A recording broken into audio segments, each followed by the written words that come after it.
Giacomo Nilandi, 30 anni, da sempre attivo nella comunità moglianese, è nato e cresciuto a Mogliano, dove ha deciso di vivere ed ha un lungo curriculum anche nel campo amministrativo. Ripercorriamo insieme a lui la sua vita nella comunità moglianese. Io ho cominciato la mia vita nella comunità moglianese facendo scout fino ai 18 anni nel gruppo del Mogliano 2 della parrocchia di San Carlo.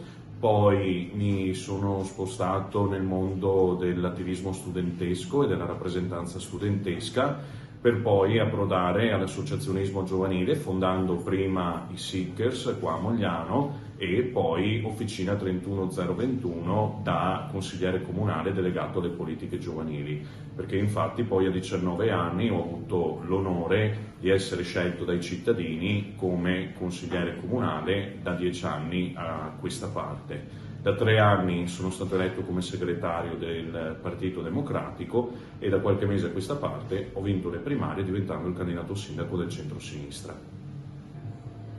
Ho scelto di iscrivermi al Partito Democratico qualche anno fa perché considero il Partito Democratico e in generale i partiti non un fine ma uno strumento formidabile per cambiare la realtà e le condizioni materiali e la vita delle persone all'interno del nostro Paese. Non ho scelto di farlo da solo, ho scelto di farlo con centinaia di migliaia di giovani all'interno di tutto quanto il Paese che hanno visto nella segreteria di Nicola Zingaretti e nella candidatura di Elly Schlein un'opportunità per portare avanti questo cambiamento all'interno delle istituzioni. E questo è stato anche il motivo per cui poi Elly, che è sempre stata una di noi, una ragazza che ha scelto, come dice Don Milani, di avere le mani pulite per non tenersele in tasca ma per fare del bene verso il prossimo, ha scelto di venire proprio per questo motivo all'interno della nostra città Mogliano Veneto nel suo tour elettorale nelle primarie e non è detto che non possa tornare per la fine di questa campagna.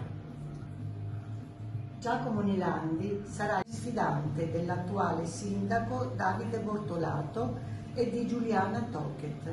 Come avete preparato il programma che andate a presentare? Per noi il programma è stato il punto di partenza sul quale abbiamo costruito l'unità di tutta quanta la coalizione. Le idee, ma non le idee di qualcuno riunito nelle segrete stanze dei partiti per decidere da soli quello che sarebbe stato il futuro di un'intera comunità. Abbiamo rigirato la piramide partendo dai cittadini, coinvolgendoli dapprima all'interno di un sondaggio demoscopico che ha visto 800 persone rispondere e poi in un ciclo di assemblee pubbliche che per quasi un anno hanno fatto sì che la maggior parte della città, più di 1000 cittadine e cittadini, partecipassero a questo processo portando le loro idee e definendo poi quello che è il nostro programma. Un programma ampio e complesso di 75 pagine perché ampia e complessa è la realtà che vogliamo andare a governare e per cui abbiamo bisogno di soluzioni per tutte e per tutti.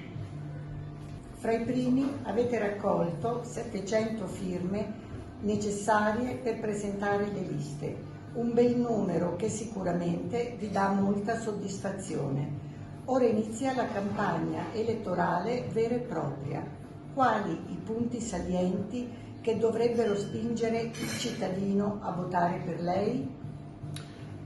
I cittadini dovrebbero votare per noi per un solo e semplice motivo, perché per governare una città non basta essere amministratori di condominio, ma ci vuole una visione. Ci vuole una visione soprattutto nei prossimi decenni, che saranno i decenni della transizione ecologica, della transizione digitale, dove a questi due aggettivi va posto anche quello della sostenibilità. Per noi un tratto fondamentale, per cui chiediamo ai cittadini che ci votino per provare ad alzare un attimo lo sguardo che significa provare a intervenire su quelli che sono i reali problemi della città, come l'invecchiamento costante della popolazione, come i giovani che emigrano costantemente dal nostro territorio, come l'impossibilità da parte di questi di trovare delle case a costi accessibili per i salari sempre più bassi e per i contratti sempre più precari di un'intera generazione, come per le persone anziane e per le famiglie che devono supportarle che in questo momento non hanno servizi adeguati. Ecco, crediamo che su questo servano delle soluzioni nettamente diverse e non si possa pensare sempre e solo all'ordinaria amministrazione. Per questo chiediamo ai cittadini e alle cittadine di darci il loro voto, per andare oltre l'ordinario.